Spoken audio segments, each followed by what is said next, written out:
kesempatan saya mau mengajak kepada kita. Negeri ini kita yang bisa bangun dengan hati. Jadi kamu anak Papua, kita anak Papua semua yang ada di DPR, yang ada di eksekutif, mari kita kerja betul baik. Stop yang baku ribut bicara hal yang terpenting. Kerja. Kamu yang di akademisi juga yang terlalu banyak berteori. Dan teori yang ada di langit biru sama. Kasih teori yang orang selalu bicara bagaimana pangan lokal itu dijual oleh orang Papua sendiri. Pinang oleh orang Papua, sagu dan orang-orang Papua juga. Okay. Nah itu antara lain adalah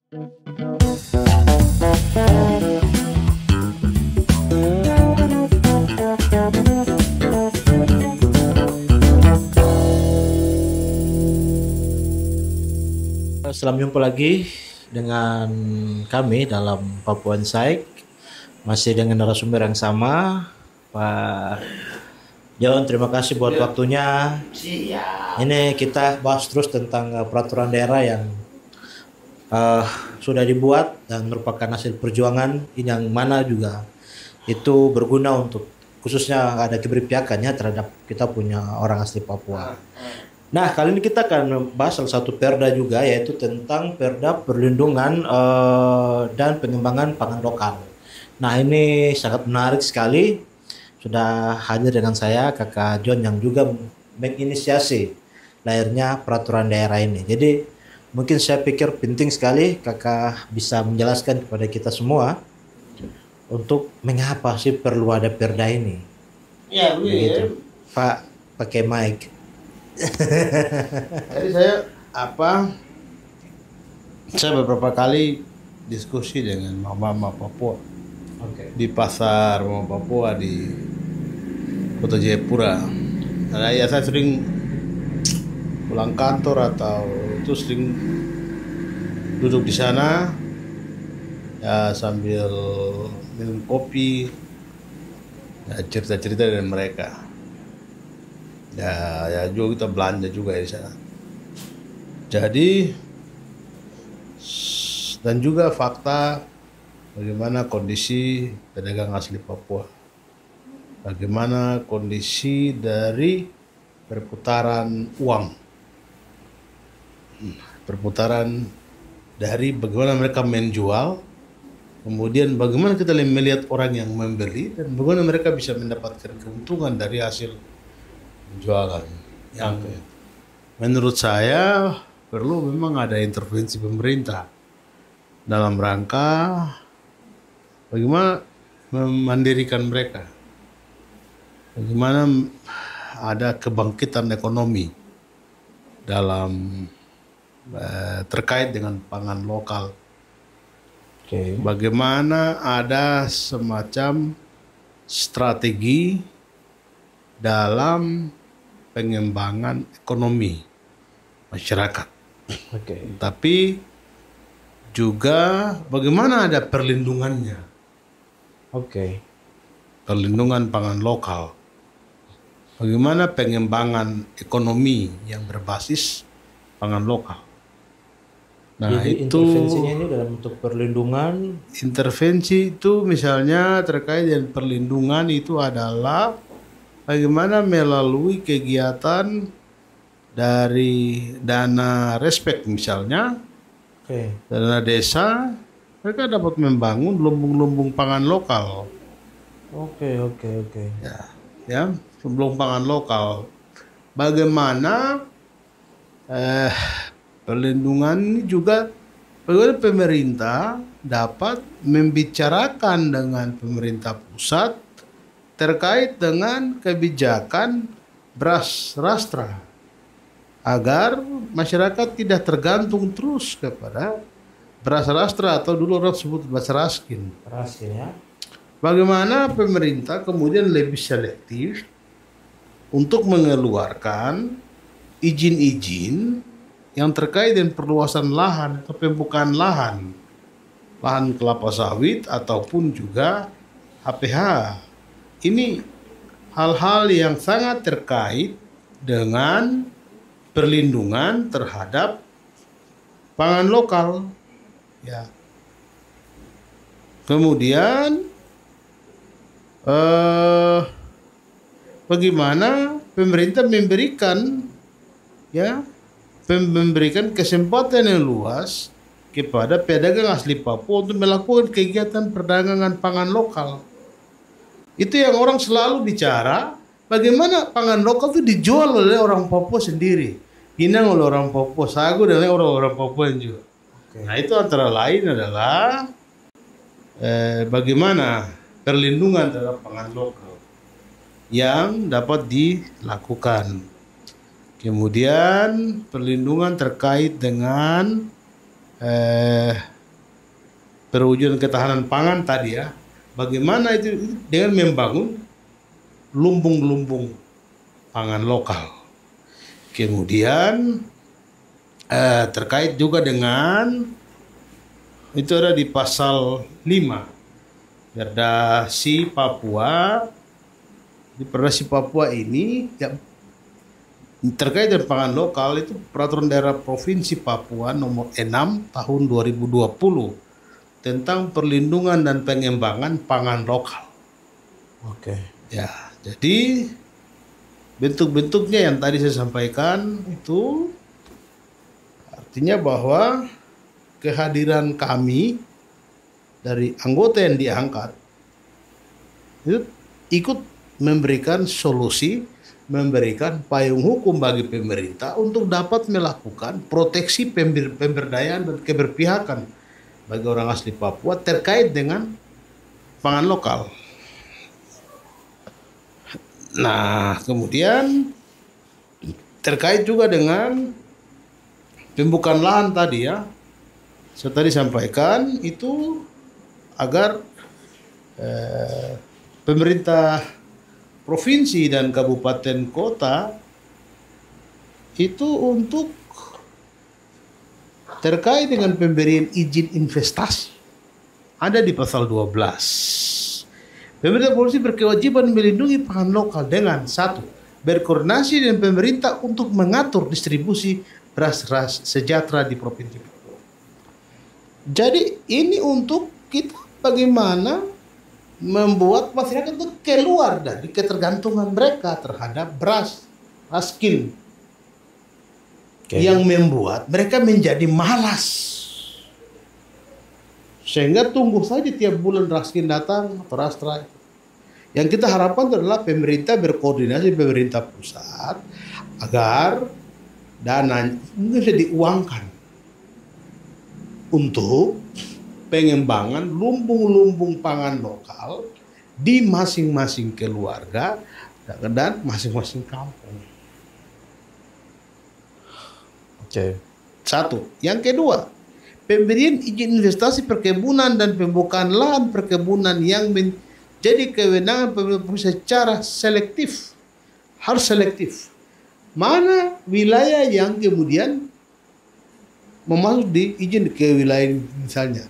Wilayah itu misalnya potensi pangan lokalnya luar biasa. Di sini pemerintah harus selektif, hati-hati.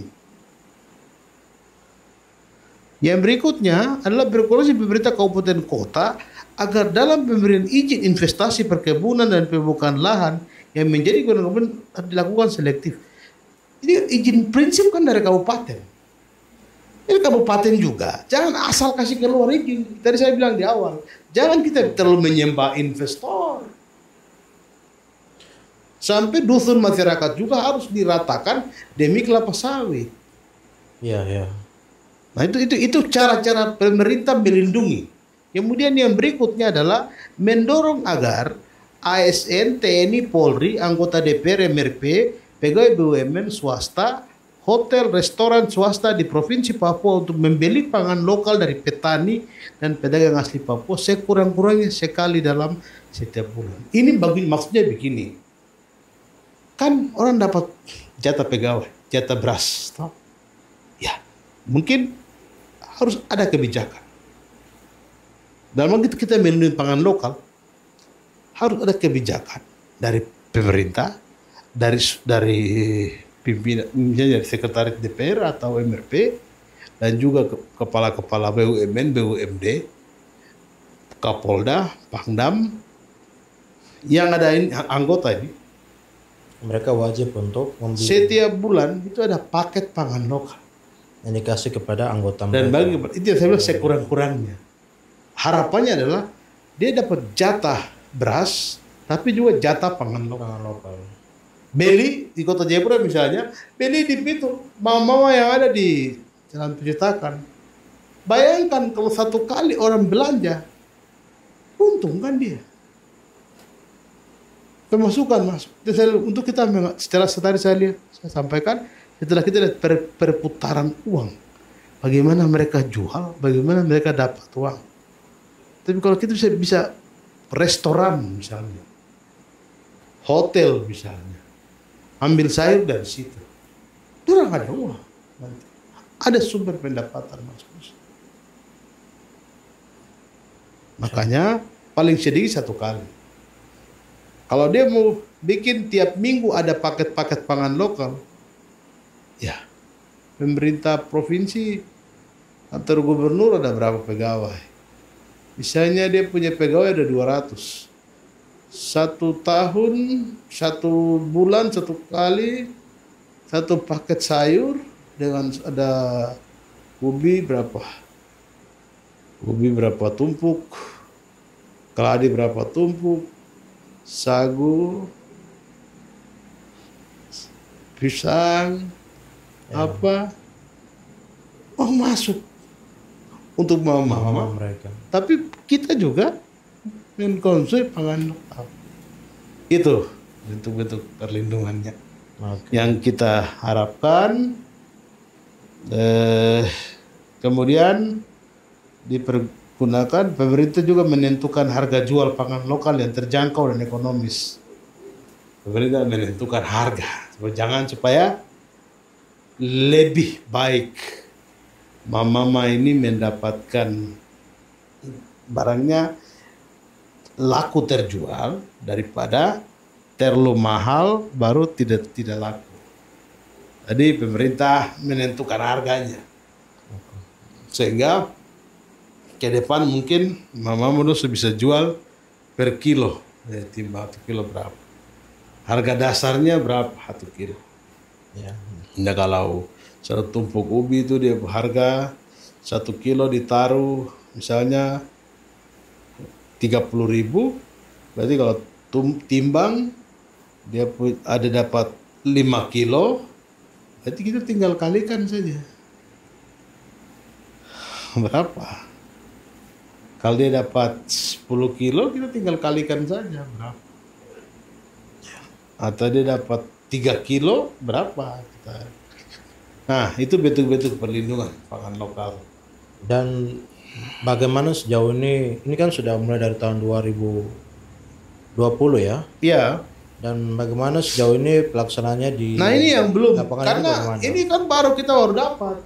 Oke. Jadi saya berterima kasih kepada ini apa nama media? Papua Insight. Papua Insight, karena menurut saya ini kesempatan yang baik dan melalui media ini kita dulu melakukan sosialisasi. Betul. Dan kepada DPR, pimpinan komisi terkait juga untuk mengundang Dinas Pertanian Tanaman Pangan, Dinas Koperasi dan UKM, mengundang BUMD, mengundang Koperasi Mama-Mama Papua untuk bagaimana kita desain pengembangan pangan lokal secara baik. Mengundang juga Dinas Perhubungan. Oke, untuk kita membahas teknis dia transportasi. Apa namanya pelaksanaan di apa namanya gimana ya kerja teknisnya. Ya, gitu. Itu bentuk perlindungan tadi. Jadi kita ke depan itu membayangkan agar semua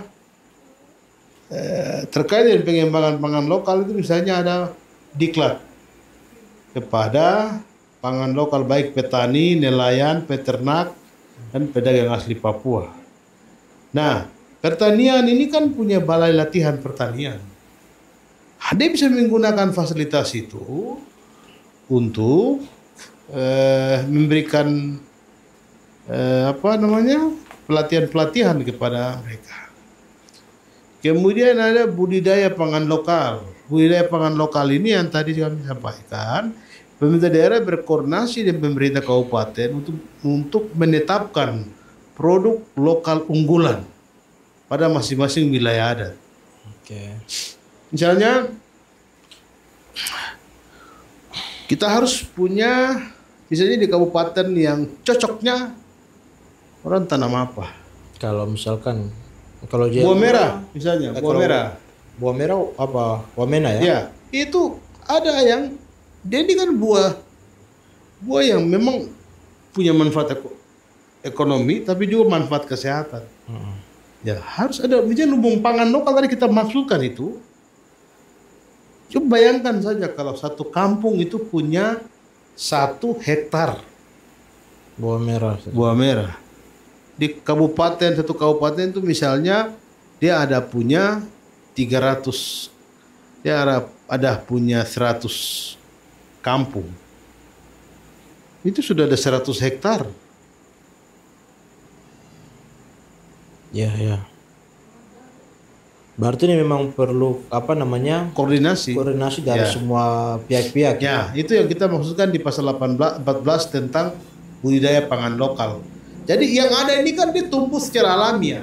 Ya. Ya kita sekarang perlu budidaya. Orang berbudidaya. Sagu juga, itu kan tumbuh alami. Kita perlu budidaya. Mengapa sekarang Meranti menjadi sebuah kabupaten yang mengekspor sagu? Karena dia budidaya. Dia atur waktu-waktu produksinya. Makanya dia sekarang bisa ekspor sagu keluar. Papua harus bisa. Karena itu Papua ini kan banyak sekali Iya. lahan sagu. kebun-kebun Tapi sagu. ini kan semua sagu-sagu ini tumbuh alamiah. Ya. Tidak ada budidaya. Ya sekarang kita ajak supaya ada budidaya. Berarti kita perlu dari dinas-dinas terkait ini untuk harus lebih apa ya? Menyiapkan pembibitan-pembibitannya lalu membagi. Cari sagu-sagu yang jenis unggul. Jadi mereka Jadi- sebenarnya harus serius lah ya gitu ya. Karena percuma kita bikin kebijakan Kan ada dana kampung ya. Ya. Terlalu besar itu dana kampung. Pakai bikin lumbung pangan. Satu keluarga kau tanam 10 misalnya. Di kampung itu ada berapa keluarga? 100 keluarga. 10 kali 100 berapa? Sudah ada sekian pohon di pinggiran rumahnya. Jadi Bapak jangan bikin yang terlalu ribet-ribet, simpel-simpel aja. Ya. Ada lumbung pangan lokal. Nah nanti kita bicara Macam di Jawa. Hah? Di Jawa ada namanya tanah kas desa. Tanah itu tuh tanam dan itu kepala desa kok yang jaga. Karena uangnya kepala desa, gajinya kepala desa juga diambil dari uang itu. Dari hasil penjualan di tanah kas desa itu. Nah, misalnya itu. Jadi ada lahan yang menjadi lumbung pangan lokal. Kemudian berikutnya itu industri dan home industri pangan lokal. Saya kira ini orang Papua sudah mulai bisa. Ada home industri, pengolahan. Misalnya tadi, kita budidaya buah merah. Di Timika kan ada. Kemudian disitulah kemudian dibangun lagi home industrinya. Oke. Atau sagu. Di Jayapura kan ada. Kita sudah punya. Itu pun ada harus ada home industrinya. Lalu pasar. Pasar kemana? Nah, Jadi persoalan juga. kemitraan. Dia bermitra dengan siapa? Siapa yang menjual? Mitra dia siapa? Sagu tadi mau jual di pasar yang mana? Makanya misalnya dinas kehutanan, dia menyediakan sebuah gerai jualan dan hasil itu diambil dari mama-mama dijual. Ya, ya. Nah, itu cara.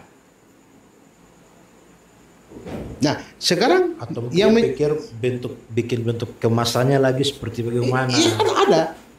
Ya. Itu kan itu di dinas kehutanan. Nah, sekarang kan kemudian menjadi persoalan adalah mama-mama kita yang berjualan di pinggiran jalan. di pasar Rembang Papua ini. Nah, petani-petani kita nih, yang dari Kerom, dari jauh-jauh, yang antar kabupaten. Betul. Nah, yang ada di dalam benak kami waktu menyusun ini adalah, ya, apa namanya, pasar itu yang kita maksud pasar kemitraan ini adalah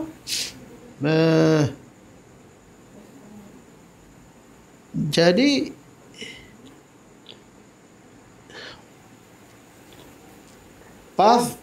pasar ini dia menjadi tempat penampung. Di situ dibangunkan fasilitas pendinginnya. Oh, oke. Jadi ada satu tempat khusus ya. Khusus. Jadi mama dari kampung datang, yuk cukup timbang. Satu kan kita tadi sudah di depan kita sudah sampaikan. Pemerintah menetapkan harga pokok Untuk satu komoditas ya, tertentu gitu ya. ya. Jadi ubi misalnya, datang bawa, kau timbang. Tadi misalnya kita tetapkan 1 kilonya 20.000. Oke, kau ubi berapa? 5 kilo 100.000. Ini mau kau bisa 1.000, mau kau pulang. Artinya bahwa dia datang dia sudah tahu dia untung. Dia sudah tahu Dia sudah tahu dia dapat uang berapa. Ya, menarik. Itu yang ada di otak saya waktu itu. Karena bagi saya, Papua dulu di kampung-kampung, mama kita bisa berhasil karena pola. Coklat di genyim, ditampung di kopi koperasi, datang kau timbang kau pulang, uang ada itu. Ya. Menarik. Itu pasar. Lalu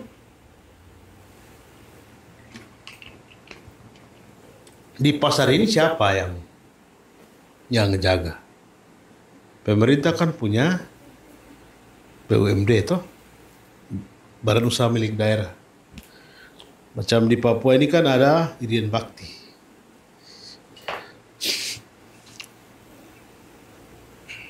Atau menunjuk koperasi pedagang asli Papua. Yang misalnya kalau di Pasar Rembang Papua di Jayapura ini. Oke, kau ya.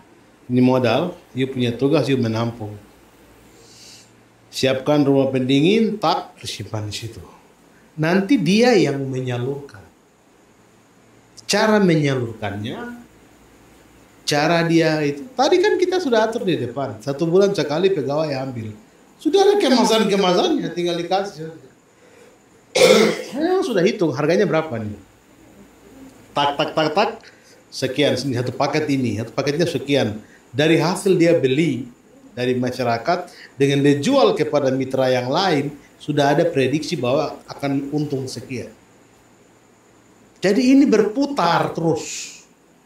Orang semakin bangkit, mandiri dan sejahtera. Jadi stok sudah ada. Sudah ada stok. Mama yang misalkan dari tadi mama dari instansi pemerintah yang datang mau ambil sudah tahu kemana, tinggal datang tinggal beli saja.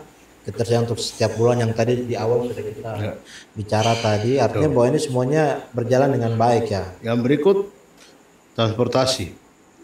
Transportasi ini pemerintah berkewajiban menyediakan sarana transportasi yang dilengkapi dengan peralatan timbang untuk mengangkut bahan pangan lokal. Kenapa transportasi penting? Karena itu ada yang namanya damri, bis damri. Bis damri itu bis transportasi. Karena itu selalu kita bicara kepada pemerintah supaya kasih subsidi sama damri, supaya daya damri ini melayani masyarakat yang ada di pelosok-pelosok. Betul. Yang ada pusing keliling setiap hari bagaimana sayur dari Arso 4, Arso 13 ini bisa tiba di kota Jayapura. Pusing 7 keliling. Ya, pemerintah sediakan untuk tidak usah kamu capek-capek datang. Mobil ini ke sana, timbang langsung uang kita kasih ada mobil, angkut tiba. Apakah tidak bisa? Bisa. Siapa yang bilang tidak bisa? Tadi kalau kita sudah berkembang di pasar, ditambah saja berapa armada, lalu dibagi. Yuk malam ini lewat sini. Jadi orang sudah tahu bahwa hari ini jam ini mobil ini akan datang. Sayur semua siap untuk kasih di mobil itu. Susah kah? Uang ada kok. Ini tinggal orang mau pikir rakyat dengan benar atau tidak. Yang anak yang bawa mobil sehat, tidak terganggu oleh hal-hal yang lain atau tidak. Wah, ini bisa berjalan. Nah, kemudian kan ada titik-titik pemuatannya. Itu juga bisa terjadi di kabupaten kota. Misalnya di daerah di sana, di pegunungan. Biasanya orang lebih datang ke kota itu di hari Senin. Hari Senin itu sudah tinggal kumpul semua di mana? Di kota kabupaten, datang pikul dengan hasil bumi, timbang bayar, selesai sudah.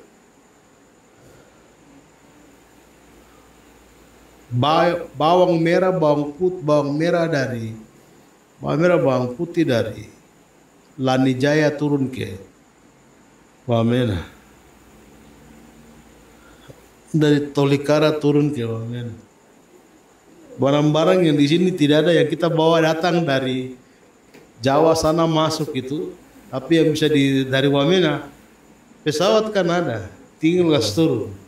Pemerintah punya tugas adalah memberikan subsidi untuk barang. Jadi orang timbang sayur-sayuran dari Wamena, bawang dari Wamena, bawang daun dari Wamena. Waktu itu mau kirim ke Jayapura itu dengan harga lebih murah, ongkos timbangannya. Lalu balasannya adalah nelayan-nelayan Papua yang ada ini punya ikan-ikan asar, ini bisa dikirim naik ke Wamena. Nah, itu jadi harus ada terkait dengan transportasi adalah pemberian subsidi kepada penerbangan, bukan subsidi tiket penumpang, subsidi kepada barang, supaya orang mau kirim sayur, bawang dan lain-lain dari Wamena itu dengan harga biaya kirim yang murah. Orang Papua yang usaha-usaha ikan nelayan ini mau kirim barang ke Wamena dengan harga lebih murah. Bukan subsidi untuk tiket pesawat untuk penumpang naik turun Wamena Jayapura dengan harga yang lebih murah. Bukan. Itu baru kita bicara menyelamatkan rakyat. Jadi itu yang terkait dengan perbedaan pemberdayaan pedagang asli Papua, itu kami atur di pasal 19 ya. 19 Perdasi nomor 6 tahun 2020 tentang perlindungan dan pengembangan pangan lokal. Itu bahwa pemerintah daerah berkewajiban memberdayakan pedagang asli Papua. Pemberdayaan dikoordinasikan dengan pemerintah kabupaten kota. Pemberdayaan sebagaimana dimaksud ayat 1 dengan memberikan kemudahan dan keberpihakan pedagang asli Papua dalam melakukan perdagangan. Kemudahan dan keberpihakan ayat 1 dilakukan dengan mengutamakan pedagang asli Papua untuk mendapatkan tempat berjualan yang dibangun oleh pemerintah dan swasta. Pasal 20, pedagang asli Papua selain membeli pangan lokal langsung dari petani, peternak, dan nelayan dapat juga membeli pangan lokal dari koperasi pedagang asli Papua. Pedagang asli Papua sebenarnya dapat membentuk lembaga pedagang asli Papua sebagai wadah komunikasi, koordinasi, dan penguatan serta pembinaan pedagang asli Papua. Ini kan sudah ada, yaitu Solpap. Ya. Jadi kita kebetulan Perdasi ini juga hasil dari kami berdiskusi terus dengan teman-teman Solpap. Kebetulan teman saya Robert Jitmawal almarhum, salah satu pejuang, dan saya hanya karena mengingat dia perjuangannya, jadi setelah saya masuk di DPR, saya harus berbuat regulasi ini untuk bisa ada. Dapat dilanjutkan oleh Solpap, pengurus Solpap yang setelah Robert. Sesungguhnya sebenarnya pasal 19 ini kami sebenarnya ingin mengatur, ya, di draft asli saya itu adalah pangan lokal itu hanya boleh dijual oleh pedagang, oleh orang Papua. Itu poin. Tidak boleh orang dari luar. Masih ada naskah akademik, saya masih simpan. Tapi kelihatannya, ya, ada orang nakal-nakal sedikit yang mencoret ini. Dan terlihat apa namanya, ini memang pelajaran untuk kita semua, agak sedikit hati-hati dengan orang sekitar tempat dunia kerja kita, karena tidak semua orang memiliki visi yang sama dengan kita. Tapi poin utamanya adalah kita ingin agar pangan lokal hanya boleh dijual oleh orang Papua. Yang kedua, tidak boleh ada pedagang-pedagang sayur keliling yang ada berjualan di sepanjang jalan di gang-gang. Yang menggunakan motor gitu. Ya? Menggunakan motor dan mobil. Kalau memang mau demikian, pemerintah perkuat pasar mama Papua dan produk itu digunakan oleh mereka dan mereka yang jalan dari ini. Itu sebenarnya desain pikiran saya waktu itu, waktu menyusun ini. Tapi tidak apa-apa. Ini ada ini kan sudah jadi. Kita punya hak juga mengajukan revisi terhadap ini. Ya Perdasus ini. Ya. Kan saya yang usul. Naskahnya ada di saya kok. Tapi poinnya itu, tapi saya juga mengapresiasi beberapa kabupaten kota yang sudah kemudian melakukan hal itu. Kota Jayapura, kemudian di Kabupaten Yapen ya pernah ada edaran bupati. Ya.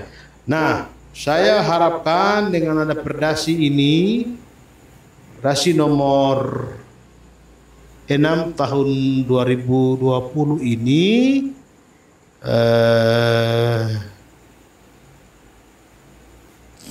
apa namanya, pemerintah dapat mengambil, khususnya di kabupaten kota ya, mungkin dapat membuat aturan turunannya dalam bentuk peraturan bupati atau keputusan wali kota atau apa namanya sebagai turunan dari perdasi ini, untuk kita memberikan proteksi, keberpihakan dan pemberdayaan kepada pangan lokal dan juga pedagang asli Papua. Apa yang sudah dilakukan oleh wali kota Jayapura, saya kira harus juga diikuti oleh kabupaten kota yang lain yang ada di tanah Papua. Ya. Ya.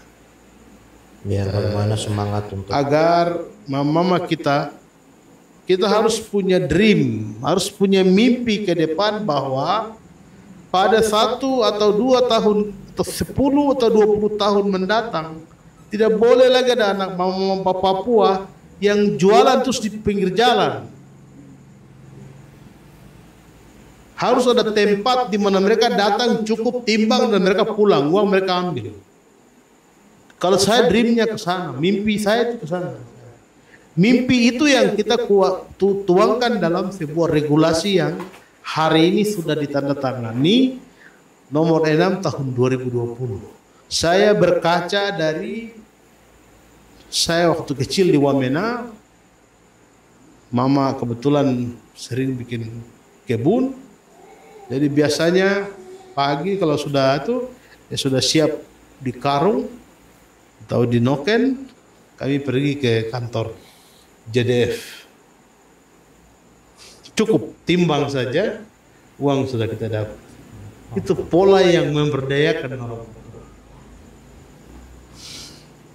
artinya sistemnya terbangun dengan baik. Iya, orang akan bertanya, siapa mau beli sabun saya? Jadi kalau tadi saya bilang ada subsidi untuk transportasi, maka saya dari Jaya Wijaya akan terbang ke Timika. Dengar-dengar dulu juga pernah sempat Ya pernah, mama, report, ya. saya mama dulu kan itu JDF yang tampung lalu kirim. Dulu pastor-pastor dan pendeta juga melakukan hal yang sama. Sekarang ya saya mengajak kita begini, kita jangan terus bernostalgia kepada masa lalu. Tapi mari kita melihat masa lalu itu sebagai referensi, jadikan itu sebagai referensi untuk berbuat yang ke depan. Dulu kita siapa? Dulu kita anak kecil, anak sekolah, seorang pembaca saja.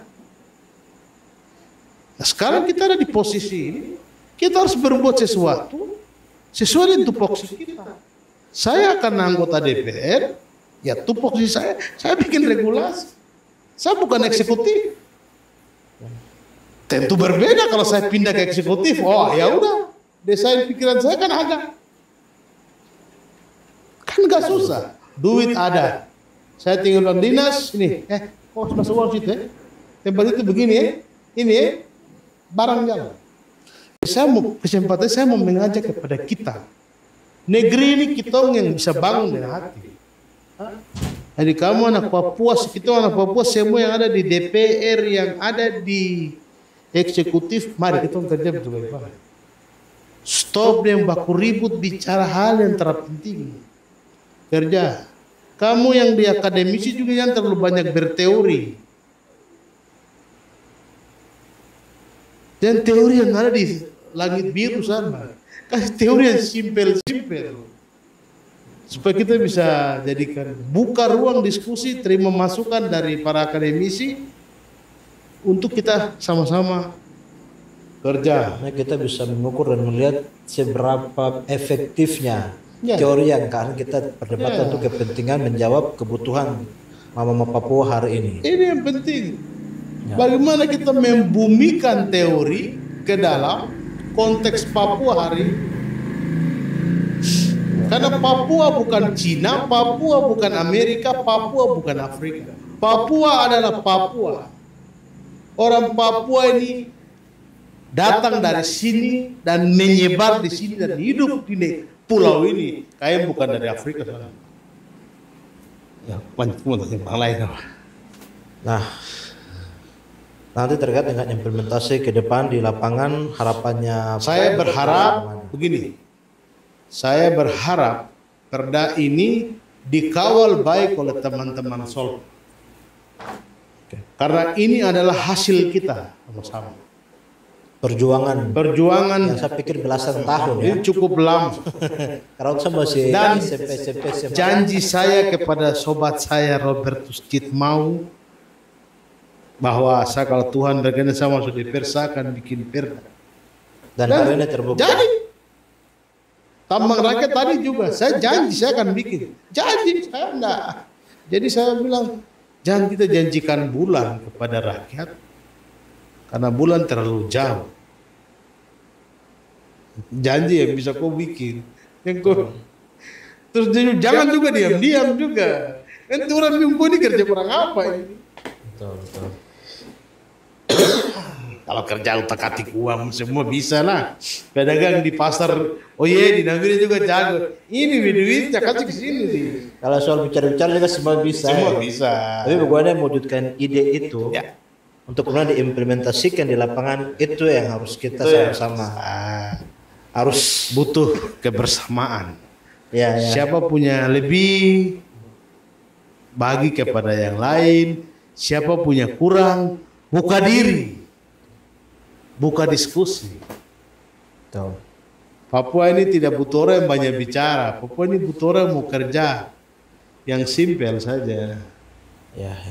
Jadi itu. Jadi sekali lagi saya ingin menyampaikan banyak terima kasih kepada rekan-rekan anggota DPR Papua periode 2014-2019 bahwa hasil kita bersama di tahun itu kita telah menghasilkan sejumlah regulasi yang penting bagi kepentingan proteksi pemberdayaan dan keberpihakan orang asli Papua.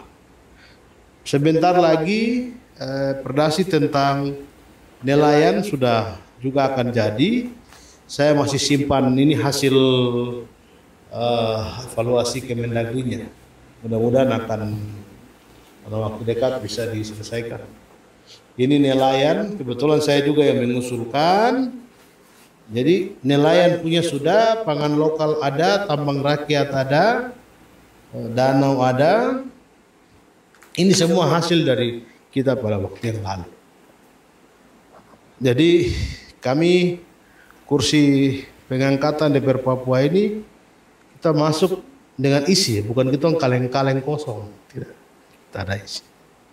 Kita ikut menyumbangkan ide-ide besar dalam rangka memecahkan persoalan masyarakat adat Papua.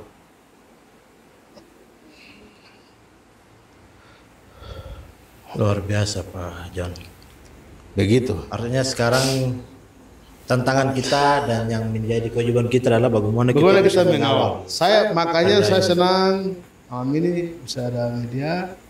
Saya harap teman-teman Solpap bisa ikut bersama dengan kami dan kita semua pedagang-pedagang Papua mengawal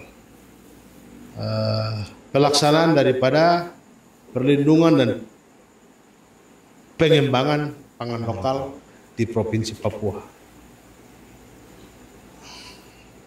Karena kalau bicara pangan lokal, maka itu kita bicara kehidupan kita. Ya, karena itu sudah melekat turun-temurun rumah orang Papua dan pagar itu satu kesatuan dalam kehidupan manusia. Di dalam pagar itu pasti ada makanan. Nah, itu yang pangan lokal. Siap. Baik, terima kasih Pak John. Artinya bahwa kawan-kawan di rumah dimanapun saja berada kita sudah mendapat gambaran secara utuh tentang adanya perda tentang perlindungan dan juga pengembangan pangan lokal. Perda nomor 6 tahun 2020. Nah, tugas kita adalah bagaimana ke depan kita bisa mengawal dan juga implementasinya seperti bagaimana supaya tujuan dan mimpi besar kita untuk seperti kembali lagi Papua yang maju, mandiri dan sejahtera bisa kita sama-sama wujudkan. Saya nanti akan bawa perda ini ke Pasar Mama Papua dan mungkin kita bikin sebuah baliho bersama dengan KTP. Ya. Nah, saya pikir tidak hanya di Pasar Mama Papua saja, semua pasar-pasar. Semua pasar. Karena penting sekali untuk contoh kalau di Pasar Sentani perlu untuk kita punya mama juga mereka harus tahu. Dapat tempat. Betul. Ya. Pasti. Kita akan mendorong untuk turun ke bawah. Siap. Terima kasih Pak John. Nah, itu kawan-kawan. Terima kasih sudah masuk stay menonton. Kita akan berjumpa lagi dalam pembahasan-pembahasan yang berikutnya. Mungkin begitu Pak John. Terima kasih dan sampai jumpa lagi. Sampai jumpa.